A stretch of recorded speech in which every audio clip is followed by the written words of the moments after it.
নমস্কার বন্ধুরা। জয় নাগ দেবতা, জয় সূর্যদেব, হর জয় মা লক্ষ্মী। বন্ধুরা, আপনারা কেমন আছেন? আশা করি দেবী দেবতাদের আশীর্বাদে খুব ভালো আছেন। আমার কথাগুলো খুব মনোযোগ দিয়ে শুনুন। আগামীকাল সকাল ৯টার পর হঠাৎ করেই বদলে যাবে ভাগ্য। ১০০ বছর পর আপনাদের কুষ্টিতে এমন এক শুভ যোগ তৈরি হয়েছে, অর্থাৎ বন্ধুরা, দুই নাগ দেবতা খুব বড় শুভ সংকেত দিচ্ছেন। গ্রহগুলোর অদ্ভুত প্রভাব পরিষ্কার দেখতে পাওয়া যাচ্ছে। তাই আজকের এই ভিডিওটি মিস করবেন না এবং শুরু থেকে একেবারে শেষ পর্যন্ত দেখবেন। বন্ধুরা, আপনারা যদি এই ভিডিওটি দেখে থাকেন, তবে এটিকে কেবল একটা সাধারণ খোঁজযোগ বলে মনে করবেন না। অনেক সময় ব্রহ্মাণ্ড আমাদের এমন কিছু সংকেত দেয়, যেগুলোকে আমরা সাধারণ ঘটনা ভেবে এড়িয়ে যাই। আজকের বিষয়টাও ঠিক তেমনি। বলা হচ্ছে যে আগামীকাল সকাল ৯টার পর আপনার জীবনে পরিবর্তনের সংকেত পরিষ্কার দেখতে পাওয়া যেতে পারে। তবে মনে রাখবেন, এই ঘটনা আগামী ২৪ ঘণ্টার মধ্যে ঘটার সম্ভাবনা রয়েছে। আর এটি জ্যোতিষশাস্ত্রীয় স্বীকৃতি এবং আধ্যাত্মিক সংকেতের উপর ভিত্তি করে একটি বিশেষ আলোচনা। এটিকে মিস করবেন না, না হলে ২৪ ঘণ্টার পরে আপনাদের ভীষণ আফসোস হবে। আর আমি একদমই চাই না যে আপনারা আফসোস করুন, কারণ আমি আপনাদের ভালো চাই। আপনাদের জন্য যা ভালো, আমি সেটাই চাই। জ্যোতিষশাস্ত্র অনুসারে যখনই রাহু, কেতু, গুরু এবং চন্দ্র বিশেষ পরিস্থিতিতে আসে, তখন ব্যক্তির জীবনে হঠাৎ নতুন সুযোগ, পুরনো আটকে থাকা কাজে গতি এবং মানসিক পরিবর্তন দেখতে পাওয়া যেতে পারে। বন্ধুরা, এই রকম সময়ে অনেক মানুষ এমন কিছু সংকেত পান, যা তাদের সামনে এগিয়ে যাওয়ার জন্য অনেক বেশি অনুপ্রেরণা যোগায়। ২৪ ঘণ্টার মধ্যে আপনারা সকলে ধনী হতে চলেছেন এবং এক জায়গা থেকে নয়, অনেক জায়গা থেকে বড় বড় সুখবর পেতে চলেছেন, যা দেখে আপনাদের হুঁশ উড়ে যাবে। বন্ধুরা, ভিডিওটি মিস করবেন না এবং শুরু থেকে একদম শেষ পর্যন্ত দেখবেন, কারণ গ্রহের গোচর পুরোপুরি বদলে গেছে। এখন আমরা কথা বলছি দুই নাগ দেবতার প্রতীকের, অর্থাৎ সনাতন পরম্পরায় নাগ দেবতা কেবল সাপ নন, বরং রক্ষা, শক্তির কুষ্টিতে শক্তি এবং পূর্বপুরুষদের প্রতীক। স্বপ্নদোষে আপনাদের দুটো নাগ দেখা দিতে পারে, কিংবা স্বপ্নে আপনাদের এমন দুটো নাগ দেখতে পাওয়া যেতে পারে। মন্দিরে নাগ প্রতিমার দর্শন হতে পারে। জীবন বারবার নাগ থেকে যুক্ত শুভ সংকেত মিলবে, তবে অনেকে এটিকে আধ্যাত্মিক জাগরণ এবং নতুন সুযোগের সংকেত বলে মনে করেন। হ্যাঁ বন্ধুরা, এই কথাটি একদম সত্যি। আপনাদের বাড়িতেও সাপ দেখতে পাওয়া যেতে পারে। তবে আপনাদের তাকে মারা যাবে না, বরং নিজেদের বাড়ি থেকে ভালোবাসার সঙ্গে তাকে দূর করে দিতে হবে। দূর থেকেই আপনাদের নমস্কার করতে হবে। কারণ পৃথিবীতে যতগুলো প্রাণী আছে, সব ভগবানই তৈরি করেছেন এবং মহাদেব প্রতি ধরনের জীবজন্তুর মধ্যে বিরাজমান থাকেন। তাই আপনাদের কখনই কাউকে ক্ষতি করা উচিত নয়। মনে রাখবেন, কোনো প্রাণী আপনার ক্ষতি করবে না, যতক্ষণ না সে ভয় পায় যে আপনি তাকে মেরে ফেলতে চান। তাই যদি আগামী ২৪ ঘণ্টার মধ্যে আপনার বাড়িতে বা আঙিনায়, বাড়ির পেছনে কোথাও সাপ দেখতে পান, তবে সবার আগে দূরত্ব বজায় রাখবেন। ধীরে ধীরে নিজের বাড়ি থেকে তাকে তাড়িয়ে দেবেন, কিন্তু তাকে মারবেন না।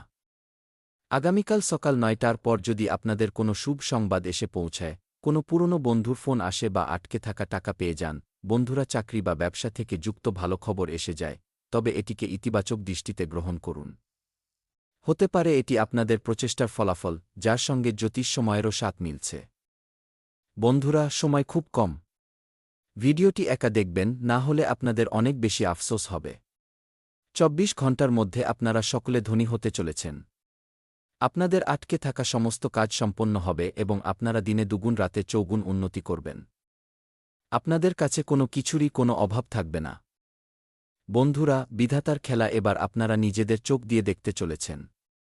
ভালো খবর পাওয়ার প্রবল সম্ভাবনা রয়েছে। আমি মিথ্যে বলছি না। গ্রহের প্রভাব এই সময়ে গুরুর শুভ দৃষ্টি জ্ঞান এবং সুযোগ বাড়ানোর সংকেত দিচ্ছে। সেই সঙ্গে বন্ধুরা, সুখ সুবিধা এবং সম্পর্কের মধুরতাও আনতে পারে।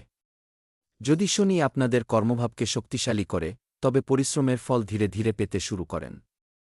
অন্যদিকে রাহু নতুন দিশা এবং উৎসাহিত সুযোগের প্রতীক বলে মনে করা হয়। তাই ঘাবড়ানোর নয়, বরং সঠিক সিদ্ধান্ত নেওয়ার প্রয়োজন রয়েছে। কারণ ২৪ ঘণ্টার মধ্যে কিছু বড় চমকপ্রদ পরিবর্তন আপনারা দেখতে পাবেন, যা দেখে আপনাদের যথেষ্ট অবাক লাগবে। বন্ধুরা, আমাদের জীবনকালে যা কিছু হয়, সব আমাদের ভালোর জন্যই হয়। পরমাত্মা কখনই আপনাকে ধনী করতে পারেন না। দেখুন, কোনো মানুষকে ছোট ভাবা উচিত নয়।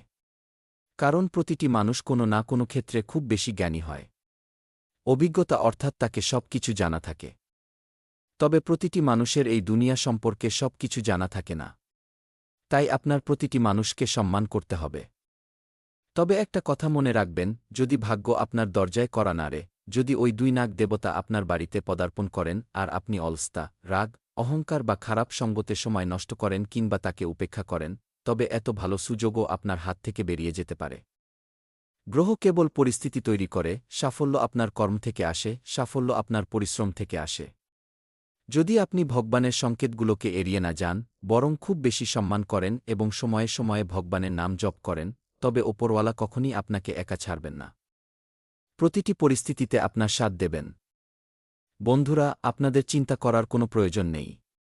ধনের দেবী মা মহালক্ষ্মীর সঙ্গে ৩৩ কোটি দেবীদেবতা আপনাদের উপর মেহেরবান আছেন এবং খুব বড় বড় ঘটনা ঘটবে যা দেখে আপনাদের যথেষ্ট অবাক লাগতে পারে। একটি ছোট গল্প আপনাদের শোনাতে চাই। কান খাড়া করে একটু মনোযোগ দিয়ে শুনুন। এক ব্যক্তি বছরের পর বছর ধরে হয়রান ছিল। সে সব জায়গায় চেষ্টা করেছিল কিন্তু সাফল্য পায়নি। এক সন্ত তাকে বলেছিলেন, যখন সময় বদলাবে, তখন সুযোগ নিজে তোমার দরজায় আসবে, কিন্তু দরজা তোমাকেই খুলতে হবে। আমার কথাটা বোঝার চেষ্টা করবেন।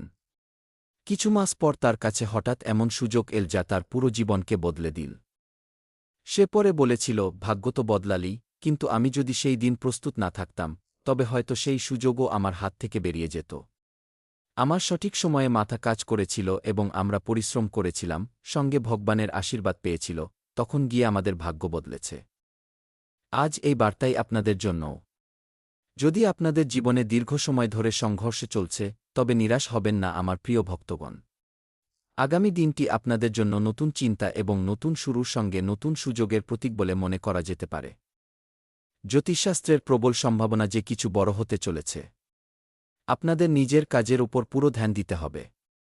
সেই সঙ্গে পরিবারের সম্মান করতে হবে এবং ঈশ্বরের উপর ভরসা রাখতে হবে। ভগবান আমাদের জীবনকালে যা কিছু করেন, সব আমাদের ভালোর জন্যই করেন। দেখুন, কখনো কখনো এমনও হতে পারে যে আপনারা ভুল জায়গায় নিজের সময় এবং নিজের এনার্জি লাগাচ্ছেন, কিন্তু গ্রহের গোচর আপনাদের সাথ দিচ্ছে, দেবীদেবতা আপনাদের সাথ দিচ্ছে, তাই কখনো কখনো পরিবারের কথাও মেনে নেওয়া উচিত। বন্ধুরা, আমি আপনাদের একটি সহজ উপায় বলে দিচ্ছি। কাল সকালে স্নান ইত্যাদি সেরে ভগবান শিবকে স্মরণ করবেন। যদি সম্ভব হয়, ওম নমঃ শিবায় মন্ত্রটি অন্তত ১০৮ বার শ্রদ্ধা সহকারে জপ করবেন এবং মহাদেবের কাছে মন্দিরে গিয়ে শিবলিঙ্গে ১ ঘটি জল অর্পণ করতে পারেন। ২ বা ৩ বা ৫টি বেলপাত্রও অর্পণ করতে পারেন। কিছু প্রদক্ষিণ করতে পারেন। নাগ দেবতার ধ্যান করতে গিয়ে প্রার্থনা করবেন যেন আপনাদের জীবন থেকে ভয়, বাধা, নেতিবাচকতা দূর হয়ে যায়। সেই সঙ্গে শত্রু আপনাদের জীবন থেকে দূরে চলে যাক এবং যারা নিজেদের লোক সেজে আমাদের সঙ্গে ছল করে, এমন মানুষগুলো আপনাদের জীবন থেকে দূরে চলে যাক। আপনাদের সঠিক সিদ্ধান্ত নেওয়ার শক্তি প্রদান করুক। এমন সময়ের নির্মাণ হওয়া উচিত। মনে রাখবেন, কোনো চমৎকারের প্রতীক্ষা করার পরিবর্তে নিজের কর্ম, অনুশাসন এবং ইতিবাচক চিন্তাকে শক্তিশালী করুন। এটাই সবচেয়ে বড় জ্যোতিষশাস্ত্রীয় উপায়। বন্ধুরা, মহাকাশে খুব বড় গ্রহের গোচর হচ্ছে, যার সরাসরি লাভ আপনারা পাবেন। যদি আপনাদের মনে হয় যে আপনাদের জীবনে এবার ভালো দিনের সূচনা হতে চলেছে, তবে মনে মনে ভগবান শিব এবং নাগ দেবতাকে প্রণাম করুন এবং ইতিবাচক